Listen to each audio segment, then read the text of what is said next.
Hey dropout, translate this in an hour. I glanced at the documents handed to me with a mocking laughter. It appeared to be a contract written in French. It might be too hard for you without a college degree, but get it done in less than an hour. Behind those mocking words, I could sense the intent of ridicule, thinking I'd probably fail, and wondering how they could make fun of me if I did. The surrounding co-workers watched the exchange with a mix of sympathy and disbelief. Reading such a document would take less than 3 seconds. As I quickly scanned the content, I was taken aback, because it detailed an unbelievable deal. I've skimmed through it, and this contract is just absurd. What? No way you read that so quickly. Facing his raised angry voice, I calmly pointed out the errors in the documents. My name is Sam.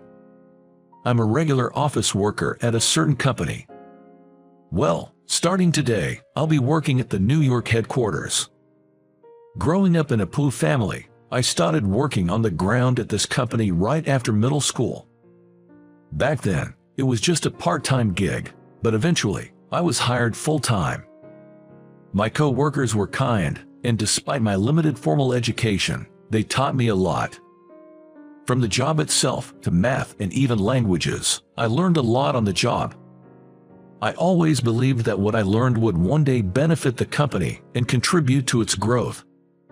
With that mindset, the company helped shape me into a respectable professional, recognizing my skills and eventually trusting me with an assignment to an overseas branch. Although my first venture abroad presented numerous challenges, it was rewarding, and I was able to build good relationships with the locals. To be honest, I have been offered higher positions multiple times but always declined because I prioritized hands-on work at the branch. It was a decision many people regretted, but they respected my choice and let me proceed how I saw fit. Thanks to that, our overseas branch got on the right track, generating stable revenue. And so, I've proudly returned to the New York headquarters. Though my departure was bittersweet for many at the branch, I know they've grown enough to run it on their own. Many came to the airport to bid me farewell, bearing loads of gifts and bouquets. I waved back at them. I am heading back to the States and going to serve as a regular worker at the New York headquarters for a while to get accustomed to working there. I've missed my home country and regard my co-workers like family, so I was eagerly anticipating my return. I gazed out of the airplane window, lost in thought. After a long time away, I was excited about returning to the States and to the impressive new building of headquarters. Starting today, this is my workplace. As I looked around the spacious office, Harry gave a brief introduction about me. The co-workers, many of whom I didn't recognize, greeted me with applause. The only familiar face seems to be Harry. For now, I'll be assigned to the sales department where Harry works, to get a grasp of the atmosphere and work routine of the New York headquarters. There's talk about me taking up a significant position later on, but revealing that now might intimidate some co-workers. So, for now, they introduced me as just another co-worker returning from the branch. Starting from today, I look forward to working here. With that greeting, I bowed my head, and the co-workers greeted me with warm applause. I thought this was a great workplace. I never imagined that among the young, motivated co-workers, there would be someone with malicious intent. On the first day, I focused on understanding the workflow, getting to know clients, and familiarizing myself with ongoing contracts. That's when I was introduced to a young man named James, a graduate from a prestigious university, and showing promise as a rookie just a year after joining the company. Nodding in agreement with Harry's words that we both have something to learn from each other, I introduced myself. I'm Sam. Nice to meet you. As I extended my hand for a handshake, after a quick glance, James introduced himself in a somewhat irritated tone. I'm James. Regardless, I was now set to work with James. Thinking back, there was a sense of discomfort from the beginning. Sam, right. Keep it in your mind that I'm the senior here, after all." "Oh, understood." The moment the department had left, his tone and attitude turned curt. However, I figured for a young and talented guy like him, mentoring a middle-aged man sent over from a branch office must seem like a tedious task, so I decided not to let it bother me. Perhaps I shouldn't have been so accepting of his demeanor. For about the first week, I was able to learn the nature of the job by observing James at work. Since he didn't give me any explicit directions, I assumed it was a learn-by-watching kind of situation. But it seems I was mistaken. "You're just sitting next to me, collecting a paycheck. Aren't you a little old to be doing that?" That day, out of the blue, he dropped that comment, and I was taken aback. I have been diligently taking notes while watching James work, ensuring I understood the workflow. I made it a point to remember all our clients and contract details and was already strategizing about future dealings, but to him, it seemed like I was slacking off. Before I could even explain the misunderstanding, James turned to chat with a passing female co-worker. "Where's that coffee going?" "It's for Harriet's office. He has a visitor."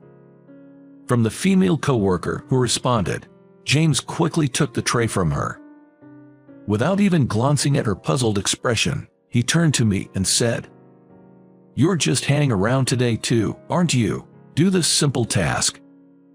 I carefully took the tray, making sure not to spill the coffee. But it's okay. Let's get the guy who's been doing nothing all week to do some work." "All right, please take it to the reception room then." The female co-worker, looking troubled, gave a slight bow and James said, "No need for that. Now, get moving." Pushing me along with those words. Though I was confused, it was still a task I had been assigned. If I didn't hurry, I'd end up making the guests wait. Understood. Saying that, I carried the coffee to the reception room. From then on, his arrogant attitude only got worse. He blatantly looked down on me, hurling insults my way. I wondered what I had done to upset him. I couldn't recall doing anything to deserve such disdain, leaving me puzzled. Nevertheless, I'm currently in a position to learn under him at work. I had no choice but to endure it. "Hey, old man, copy this for me. We need it for the meeting, so make sure you get enough copies for all the members." A stack of papers was thrown carelessly at me. As I bent down to pick up the papers I had dropped, I could hear James's mocking voice. Typical old man, so useless. With just those words, he returned to his desk without another glance in my direction. A sympathetic co-worker tried to help me, but after getting a sharp look from James, he just said, "Sorry," with a regretful look on his face. "Don't worry about it, it's my job," I replied to the kind co-worker while gathering the documents. Afterwards, I made copies for everyone, secured them with paper clips, and made my way to the conference room. "You're late." The moment I entered, I was met with a shout. I thought there was still time before the meeting began. Confused, I distributed the documents to the co-workers. The meeting time was moved up. A female co-worker whispered to me. It seemed I hadn't been informed of the change in schedule. Feeling like a small act of malice had pierced my heart, I took my seat. "Why are you sitting? You're not part of this meeting, old man," James's sharp voice echoed throughout the conference room. "I'd like to understand about the new product." I responded, feeling the situation was completely unfair. At that, James visibly scowled. "We're telling you to leave because even if you listen, it won't be of any use." His disgruntled voice drew the attention of everyone in the room.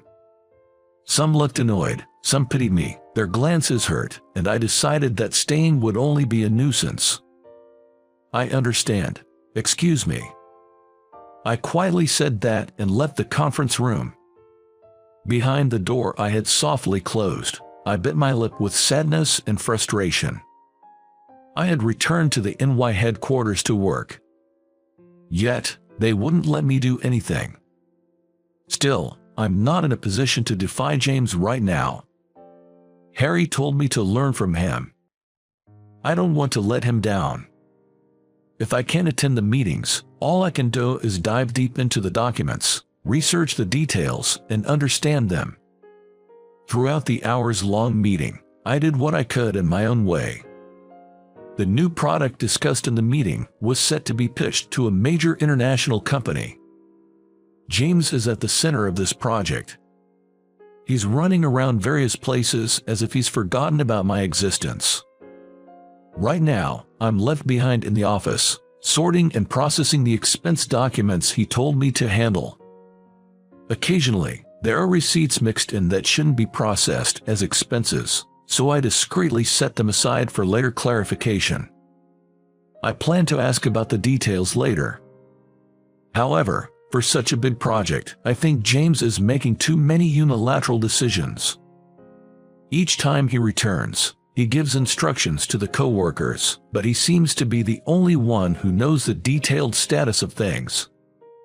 This way, things that need to be done or networking when he's not around can be done.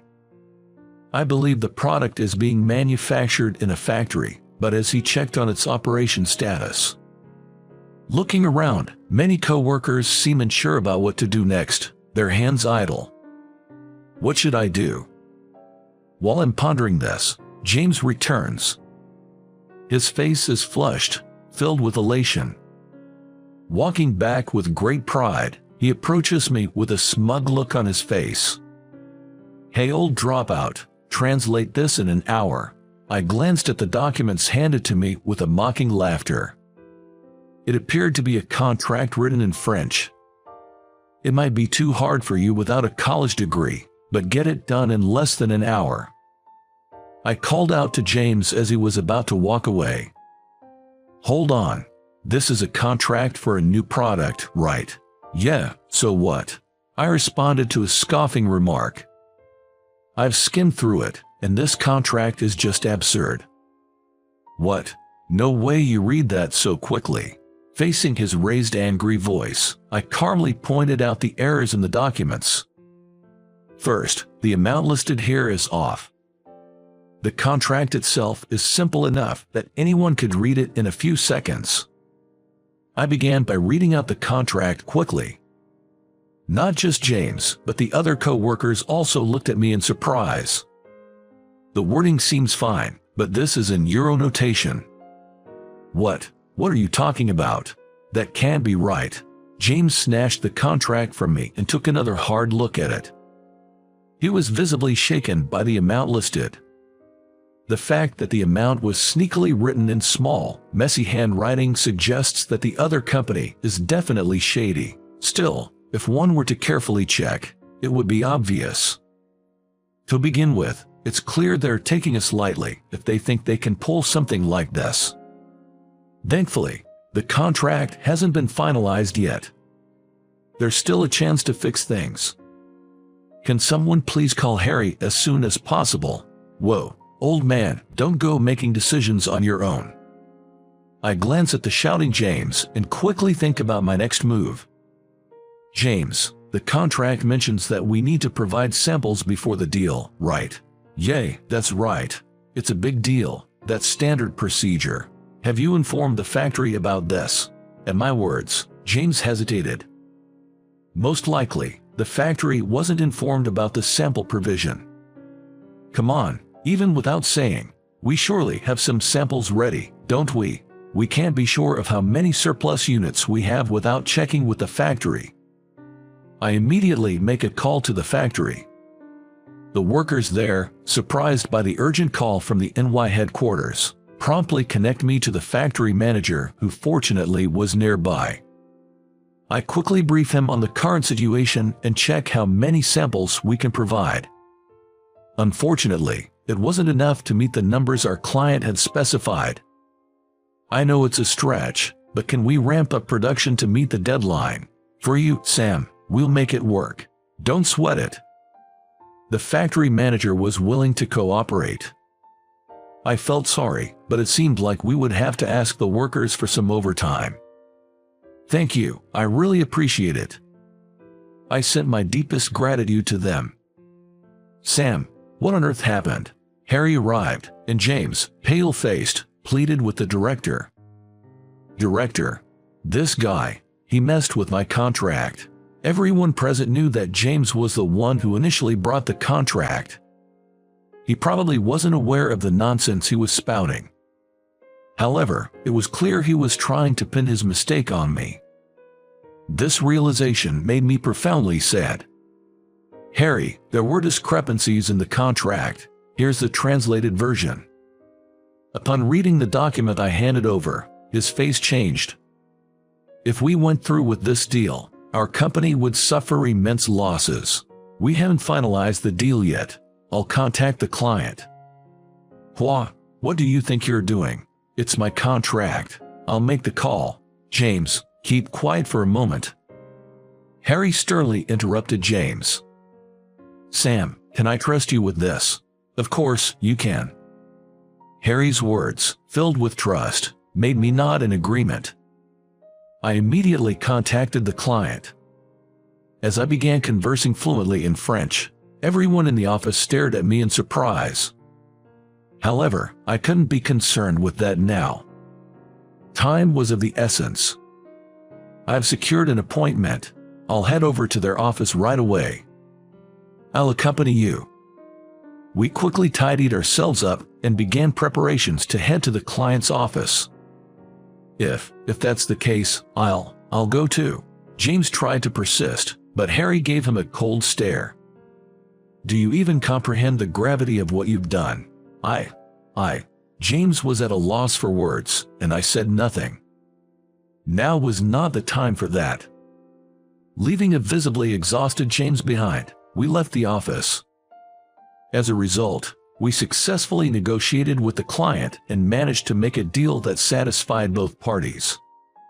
At first, they seemed to look down on us, but when I began speaking in their language, they quickly changed their attitude and engaged in a balanced conversation.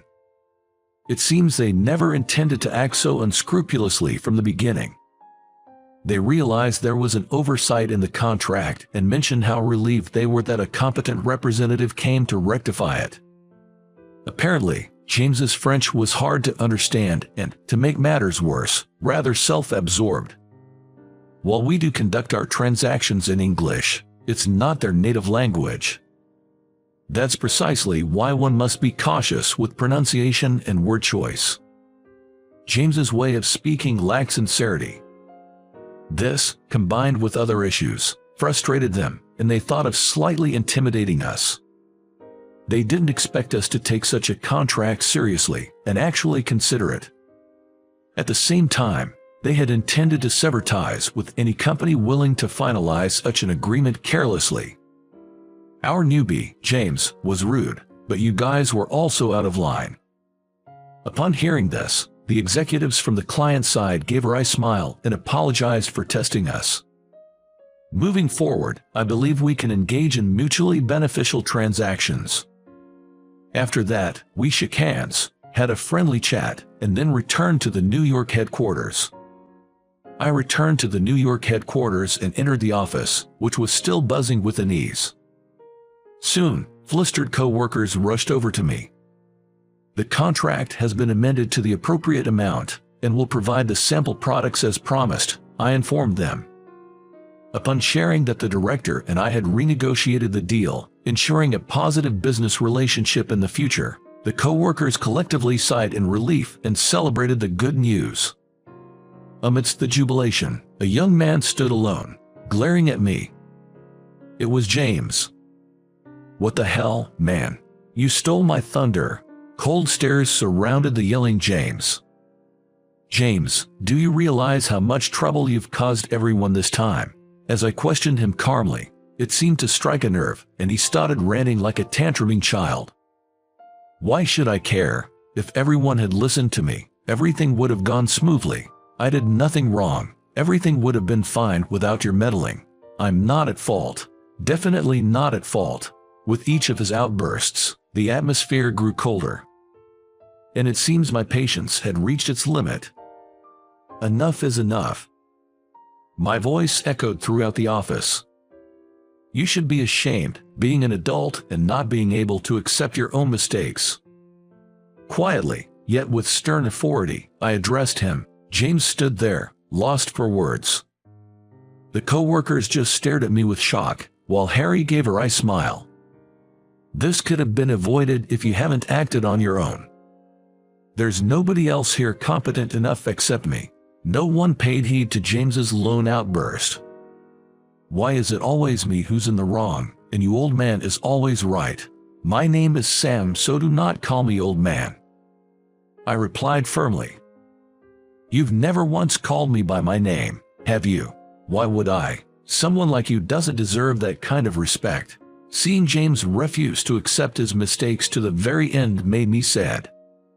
James, Sam here, has been instrumental in setting up our overseas branches and has been a pillar of support for 10 years. But he's just a guy without a college degree. It's true I didn't graduate from college, but ever since then, I've dedicated my life to this company. At the words of both Harry and me, everyone in the office, including James, was speechless. "He's in a completely different league than you, both in skills and experience. I hoped you would learn from Sam. I was mistaken." The words from Harry, clearly expressing his disappointment, left James utterly deflated. After that, I no longer saw James around the office. He wasn't fired. The company tried to let him go, but I intervened. Though arrogant and self-centered, he's still young. He should have the chance to start over. Now, he's working at a factory as a regular worker on the floor. I wanted him to get to know the ground level, to understand the products and the people making them, and then figure out what he should be doing. Some said I was being lenient, but I disagree. For someone as proud as him, working on the factory floor would be a humbling experience. I thought this would be the best lesson for him. He might not be able to do even half of what the workers he looked down upon can do. Through this, I hope he learns. It's because of these supportive workers that we can do our jobs. Being nurtured by this company, I don't want to abandon him. I hope he bounces back from this setback and someday we can work side by side. That's my wish. Months have passed since then, and work has been running smoothly. As for me, I've been promoted to Sales Department Director. Harry is now an Executive Vice President. My relationships with the co-workers are strong, and we have a solid partnership with the clients, even the ones we had the contract issues with. Looking back, this company saved my life. And now, I'm back at the New York headquarters, supporting the company as one of its pillars. I'm liaising with our overseas branches, and we're making progress with new product development. The fruits of my labor over the years are finally paying off. I couldn't be happier. I will continue to grow alongside this company. I watered the small cactus on my desk before heading to a meeting. By the time I returned, the cactus had blossomed with a tiny flower.